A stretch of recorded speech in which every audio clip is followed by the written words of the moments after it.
happy, could you show me how it's done? You look so pretty, pretty like the sun. Hey guys, welcome to my YouTube channel. So for this video, pag-uusapan natin ang HSG.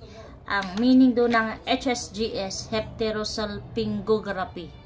Ito yung bagay na ito ay para sa mga babae na to getting pregnant. Okay? So yun pong pag-usapan natin. So ikaw nanood. Kung bago ka pa sa aking YouTube channel, please subscribe, hit the notification bell para updated ka sa aking mga video. Okay, wala na tayo patumpik-tumpik. This is a part 2. Kasi meron akong part 1 nung nagpunta ko sa OB ko. Okay? So, itong part 2, ang pag-uusapan lang natin tungkol sa aking HSG na aking experience. At anong dapat mong i-prepare bago ka pupunta sa HSG. Okay? So, let's go. Okay.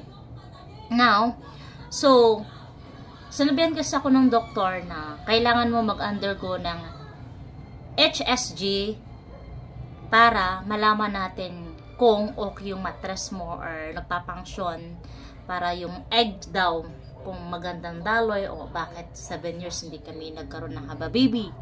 So, niligyan niya ako ng referral na doktor na OB. Ito yung binigyan niya sa akin. So, that day na nagpa-check up kasi ako April 22. So, that day, April 22, naghanap din talaga ako ng OB na merong HSG, heterosalpingography. So, nakahanap kami. So, dito lang din sa malapit sa amin, na convenient lang talaga, at mura lang, tsaka maganda, clear. So, sabi niya, okay.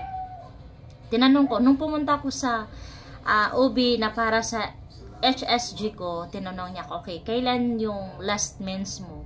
Sabi ko noong March 28, sabi ko sa ganun. Okay, pag mens ka ngayong April, kailangan, since D1, kailangan pupunta ka sa akin para bibigyan kita ng gamot na ititake mo.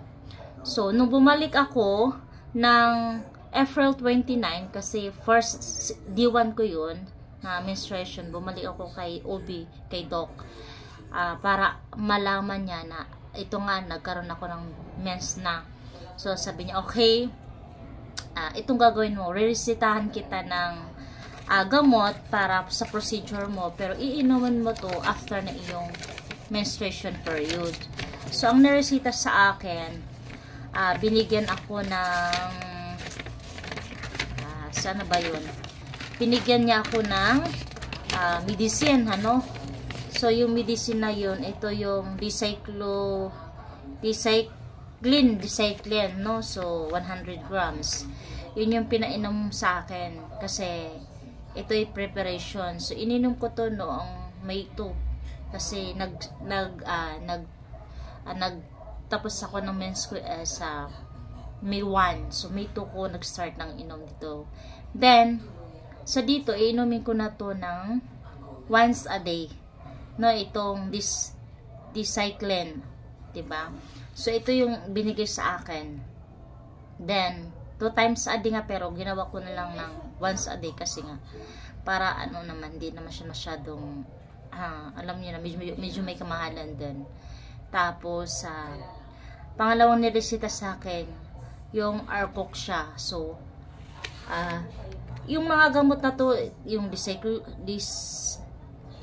dicycline, basta yun, tapos yung Arcoxia, yung Arcoxia kasi, iinumin ko yon pag procedure ko na, no? Iinumin ko siya bago in 30 minutes na papasok ako sa procedure. Then, ito namang, Dolphinal Mefenamic, ito yung iinumin mo after ng procedure. So, ito na nga. So, na-take ko na. Then, bumalik ako kasi yung procedure ko is May 7 kasi nga doon. So, nung napunta ko ng May 7 kahapon, pumunta ko kahapon sa OB ko dahil schedule ko sa HSGS. Umalis ako sa by 11:15, tapos dumating ako dun sa OB ko for procedure is 11:27. Nasasakyan pa lang, uminom na ako ng Arcoxia para pag sasalang na ako sa procedure, hindi na siyang masyadong masakit. So, kaya yung binigay na Arcoxia. Kasi nagtako, sabi ko, bakit kaya nilistan ako ni Doc ng Arcoxia? Kasi, yung Arcoxia kasi, iniinom lang siya sa mga patient na may gout, especially sa mga lalaki. So, ngayon ko lang alam pala na, ito din pala nakakatulong to minus the pain ba? Pag dadaan sa ganitong procedure, yung HSG. So, ngayon ang tanong, kasi nga, diba, ininom ko tong Arcoxia bago mag-procedure ng aking HSG. So, nung nag-start kami sa procedure namin S1, kasi maraming pasyente si Doc. Okay, marami siyang in-ultrasound. So, talagang tinapos yung lahat bago ako. Kasi, HSG kasi, medyo mahirap na proseso. Kasi maraming gagawin eh. Hindi pwedeng isang doc, kailangan dalawa sila. So, nung sinalang niya, una, pinaihi muna ako. Then, pagkatapos ng ihi, this is my first time na, syempre bilang babae kasi nga, andun yung hiya mo kasi makikita yung, alam nyo na, makikita mo yung fee mo, diba? Makikita mo yung pinaka-part na, diba, ng babae natin na, pero babae din naman ang gagawa sa akin. Pero syempre, nahiya ka lang, hindi ka lang sanay na makikita nga yung ano mo, yung poo mo, yun, diba? Yung vagina mo doon. Nahiya ka kasi nga, nakikita ng doktor, pero babae rin naman. So, una, sabi niya, okay, hubarin mo. Ganitong gagawin sa inyo, ha, makinig kayo kay mga babae, itong dating pregnant. At sakaling i-request kayo ng doktor ng OB nyo na magpa-HSG, itong gagawin sa inyo. Una, talagang gagawin dyan sa'yo, pagpapasok na kayo sa room ng ni Doc, ang unang gagawin, dapat ang isusot nyo dress para hindi kayo mahirapan pag magpa-HSG kayo, dapat nakadress. Para, ako kasi nakadress din. Pagdating ko sa loob, tinanggal ko na lang pinatanggal kasi sa akin yung underwear ko, pati yung short ko. So, pinaalis na sa akin yung dress hanggang sa puson. Kasi, syempre, ang gagamitin sa atin naman yung ating part na bahagi, yung ating puday, no? So, yun. So, dahil nga doon, talagang nakabukaka ka doon kasi talagang laking-laking bukaka. Kung naranasan nyo yung mga kababayan dyan na may anak na nakakaranas na, talagang bukaka ka ng bukaka, hindi pwede. Tapos, habang nakabukaka ka, kailangan yung kamay mo dapat nasa dibdib. Wala kang hahawakan na kahit anong bagay. Basta relax ka lang nasa dibdib. Tapos yung hita mo, pati yung pet mo, kasi may ginagawa sila dun. Kasi dun nga gagawin yung HSG sa'yo. So, nung nakahiga na ako, nakplaster na, okay na lahat. Nilagyan niya na ako ng tubo na catheter. Kasi doon na nga malalaman kung ano ba diferensya sa aking matres. Nung una, binigyan ako ng anesthesia, para daw hindi masyadong pain. Pero nung pa nga sila nakatatlong try kasi ang hirap ikabit yung mga procedure na gagawin sa akin. Kaya sinabihan ako ni Doc sa OB ko na, okay, kung hindi pa rin to magiging work, so kailangan kitang i-reschedule. Sabi ko, Doc, hindi na kailangan i-reschedule kasi nga may trabaho ako. So, sana pray ako lang ng pray para magiging okay lang sa akin. Pang-apat ng try. Pero, bago kami pang-apat na ginawa, kasi nakikita na yung cervix ko, punong-puno na naman ng ihi, kahit di naman ako naihi. So, pinaihi na naman ako, 3 beses ako pinaihi. So, hindi nila kasi pwedeng gawin yung procedure na yun, hanggat yung cervix mo, puno-puno ng ihi, kasi kailangan yung ihi doon. So, ganun ginawa sa akin. So, pangatlo na, doon na nga ginawa. So, hanggang sa pang-apat na. So, pinasok na nga lahat doon, yung catheter at iba pang ginagawa. Nung una, anesthesia nga. Pagkatapos ng anesthesia, nandoon na, sabi ng doc, okay, gawin mo na ha, kailangan 5 cm. Yung 5 cm yung haba. Tapos, sabi ni doc, okay, sabi niya sa akin, Roxanne, ready mo yung mo ha. Kapag hindi mo na kaya yung pain, sabihin mo lang ha. Sabi ni doc sa akin. Sabi ko rin, opo. So sabi niya, okay, nasa 2 cm na to. Nasa 2 cm na tayo. Okay pa ba yung sakit? Sabi ko, baka ako, opo doc, kaya ko pa. Sabi na naman ni Doc, okay, 3 cm na tayo. Kaya mo pa ba? Kasi kung hindi mo kaya, titigil na natin. Sabi ko, Doc, kaya ko pa. Sabi ko man. Sabi ni Doc, okay, 5 cm na. Sabi ko, Doc, kaya ko na. Hindi ko na kaya. Sabi ko ganun. Pero sabi ng ni Doc, okay, tapos na tayo. So, pagkatapos nung sinabi ni Doc na tapos na tayo, sabi ko, salamat. Pero alam mo, kung i-rate ko yung pain, na base may sa research na sa mga research ko bago ako naka-experience nito is sabi na sobrang sakit daw. Pero kung i-rate ko yung naka-experience sa HSG, kung i-rate ko ng 1 to 10, i-rate ko yung pain is nasa 5. Nasa 5. Kasi ano, para ka lang alam mo yung nagka-cramps ka o may yung pag di ba may ibang nagme-mens na parang sobrang sakit, dysmenorrhea, parang ganun lang. Nang ganun ang pain. So, para sa akin mga 5 lang doon yung rate ko doon sa pain. So, pagkatapos nung sinabi na sa akin, doktor, wow, okay naman yung left side mo ng fallopian tube. Doon ako nalungkot doon sa bad news na sinabi ng doktor sa akin. Yung right side ko kasi is meron pong barado na fallopian tube ko sa right, barado siya. Yung fluid kasi nandoon na, hindi na nakaano yung tubig, nakabara na.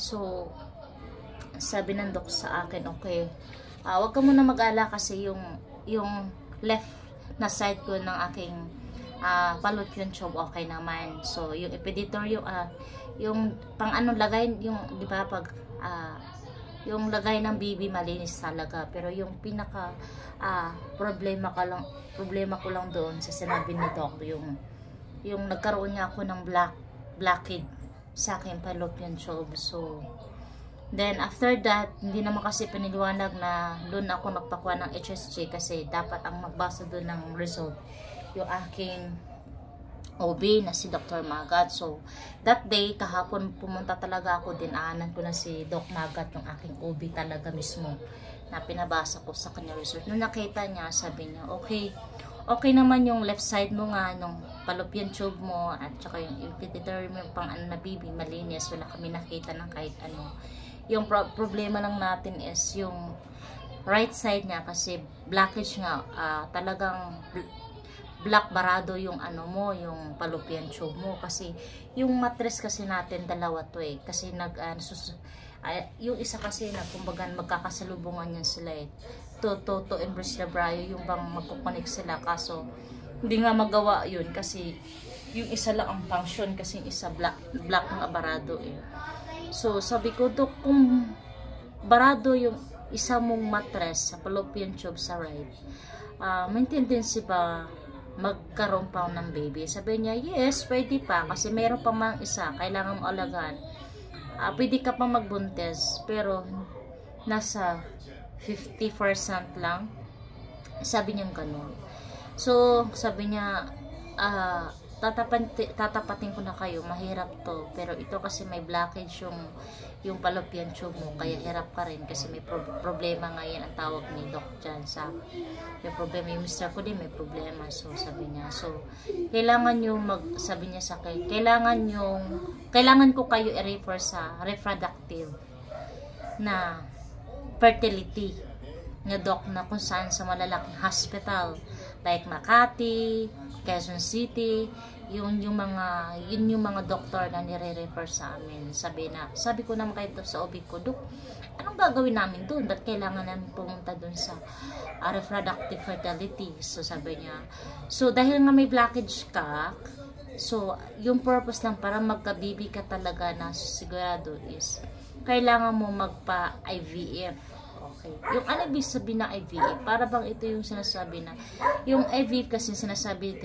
yung egg cell ng lalaki, tsaka egg cell ko, pagsasamahin yung embryo in 5 days, tsaka i-inject sa akin. So, ang tawag dun sa karamihan sa mga artista is, ito yung tinatawag na surrogacy. Diba kung kayo ay nanonood sa mga YouTube, may mga babae nagkakaanak dahil sa surrogacy. So, yun ang nirecommend sa amin ng doktor. So, sabi ko, Dok, kung undergo kami ng ganyang IVF, magkanong sa tingin mo, magkano po yun?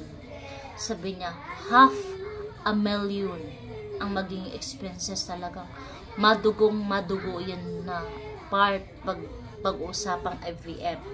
Kasi tungkol yan sa surrogacy. Pag sinasabing surrogacy or di man pwede yung mister mo, pwede ka merong mag-donors na sperm sum tapos pagsamahin sa'yo. Kaya pwede yun yung mag-i-inject. Sabi ko, ha? And 500,000, wala kaming ganung pera. Diba? Sabi namin mga asawa na papaano na ako. 500,000, wala kami ganung kapera mga karus. Kaya sabi namin, bahala na. Ginawa na namin yung part na at least alam ko na, pero nasa sa Diyos pa rin kami umaasa, nagtitiwala kung talagang bibigyan kami ng baby. Ang Diyos talaga mag-i-heal sa akin. So, yun nga. So, yun ang aking ma-experience sa aking HSG. No, na yun yung experience ko, then yung mga result na akin na share sa inyo. So, hindi talaga madali. Kasi, kapag ikaw yung, para ito sa mga babaeng magplano na magkanak na matagal na hanggang hindi pa rin magkanak, huwag kang mag-alala, marami tayo. Isa na din ako doon. Kasi, pag ganun talaga, dapat una, i-ready mo yung sarili mo. Kasi, minsan talaga, di ba, na obsessed ka na magkaroon ng baby, kaya nagkaroon ka ng anxiety, depressed ka na, di ba? Pero sabi ko, Lord, I surrender na, sinisurrender ko na sa'yo kasi wala naman ako magagawa kasi kung mayroon mang kapangyarihan na maalis to yung blockage sa fallopian tube ko, ang Diyos pa rin yun. Basta alam ko, ang mahalaga alam ko na anong pwedeng gawin, so yun na lang. Kaya sa totoo lang mga karus, ang ginagawa ko na lang ngayon, nagre-research ako kung ano yung mga pwedeng inumin na herbal na kung saan makakapaglinis ng mga blockage sa ating fallopian tube. Kaya itong gumawa ko ngayon, kasi talagang wala akong ginawa buong gabi hanggang ngayon umahapon. Nagre-research ako para sa tanggal ng barado sa fallopian tube, so nakita ko kasi either sa TikTok, sa Google, sa YouTube na yung alam mo yung turmeric, loyan dilaw yun kasi may mabili tayo dyan sa iba't ibang uri ng grocery, yung powder na turmeric powder, pero kasi sa akin di powder. Bumili na akong loyan dilaw sa palengke kanina, tapos loyan dilaw na loyang dilaw, ito yung tinatawag na turmeric, tapos loyang pang paksiw, yung maanghang, tapos nilagyan ko siya ng tawag dito, nilagyan ko siya ng bawang, tapos binakuluan ko siya. Hindi ko na dito pakabisa, yun ang gusto ko lang sabihin para alam nyo din. Tapos inano ko siya, yung pampino, pinino ko siya, niraraspa ko siya para mas madaling masala sa So eto nga ginawa ko, ito magiging kulay, baka matapon ayan So ito yung ginawa, dilaw siya ay kita mo, dilaw yan dilaw. So ganyan yung kita nyo. So dilaw siya, ito yung ginawa na ako. Mabango siya. Madilaw siya na maanghang. Pero kailangan kong gumay-gawin kasi para hindi pa para sa akin, hindi naman. So yun lang sa akin mga karos na i-share ko sa inyo na talagang nung narinig ko nga sa ubi ko na may ako, may barado sa mattress, pero hindi ako nagproblema. Ang ginawa ko na lang, nag-research na lang kung anong pwede gawin. So, in God's time, kung bibigyan naman talaga ako, ang Diyos na bahala. Kasi, mas kapangyarihan pa rin natin sa Diyos ko. So, yun lang po yung aking i-share sa video nito to support to this video. So, sana meron kayong nakuhang aral. So, yun lang. So, ang binibigay kasi sa akin ni Obi, nung di pa ko na HSGS, binigyan niya ako ng vitamins na minerals, tsaka folic acid, good for 1 month. Good for 1 month lang. So, nung pinabasa ko na yung result ko nga sa HSG, so hindi na niya ako binigyan ng gamot kasi alam naman niya na barado baka komplikado, kaya hindi na niya ako binigyan. So, nirefer nga niya ako dun sa mga malalaking hospital para to undergo na IVF. So, sabi ko, bahala na. Pero sa totoo lang, malulungkot ka kasi lahat naman tayo ng babae, pangarap natin magkaroon ng bata. Pero sa ngayon, sa Diyos kami umaasa na ibibigay namin kay Lord. Kasi si Sarah nga, 100 years, binigyan pa rin naman siya ng anak eh. So, naniniwala din ako na bibigyan kami ng anak in God's perfect time. Kasi kung minsan eh, diba kung minsan parang atat na atat tayo magkaroong anak, parang inunahan natin yung Diyos sa buhay natin. Pero doon pa rin ako doon sa plano ng Diyos, na mas dabis pa rin yung plano ng Diyos sa buhay namin mag-asawa. Kaya maghihintay na lang ako, patience. Ayan. Basta ano mo na, kasi akong ginagawa ko ngayon. Kasi pag gusto mo talagang mabuntis, baguhin ko yung health, lifestyle ko sa pagkain, tapos exercise. Ako ngayon kasi nagmaminor na ako sa rice kasi carbohydrates yan eh. Tsaka nag-exercise na rin ako. Nagsimula 2 days na ako nag-exercise. Medyo nalulose na yun ako dito kasi medyo chubby ako ngayon. Eh yung timbang ko kasi is 63. So sabi ng OB ko is kailangan yung yung timbang mo is 50 lang to healthy to get pregnant. Kaya sinisikap ko ngayon, yun yung binugol ko. Isa din yan yung tutulungan ko yung sarili ko, no. Kaya ang ginawa ko talaga, nag-exercise ako, ayan, di ako uminom na kahit mga herbal lang kung saan nakakatulong. Ngayon ang ginagawa ko ngayon, mga ka-Rose. Saka yun, sa lahat ng mga kababiahan na wala pang baby, huwag kayong mag-alala, kaisa nyo ako. Kaya ang ginagawa ko nga, kung ano pwede kong maiinom para lang mawash yung blockage ko sa aking fallopian tube to getting pregnant. Ginagawa ko, pero yun nga, sa Diyos pa rin ako maasa. And ito ay instrumento lamang yung mga herbal, pero sa Diyos pa rin ako umaasa kasi nga sabi niya sa Jeremiah 29:11 na mas labis pa rin yung plano niya kaysa plano ko. Kahit in the future, ang Diyos pa rin nakakaalam sa plano namin mag-asawa. So, ibibigay ko na sa Kanya. So, yun lang po yung aking i-share. So, sana may nakukuha kayong aral sa akin. So, kayo encourage sa mga babae na takot magpa-HSG. Kailangan wag kayong matakot kasi para din naman sa inyo, para alam nyo din kung may problema ba ng matres nyo wala. Kasi mahalaga yun eh. Kasi nung una parang agam-agam, parang nanenervous pa ako nung una eh. Pero sabi ko, Lord, hindi, kaya ko to, andyan ka. So, natapos yung procedure. Thanks God. So, ngayon, panatag na ako, no? Yun yan ang sa akin, no? So, lang ako, have faith kay Lord. Yun naman talaga mahalaga. Yung mga bagay na sa tingin natin, imposible, pero para kay Lord, walang imposible. So, yun lang po mga ka-guys, mga ka-Rose.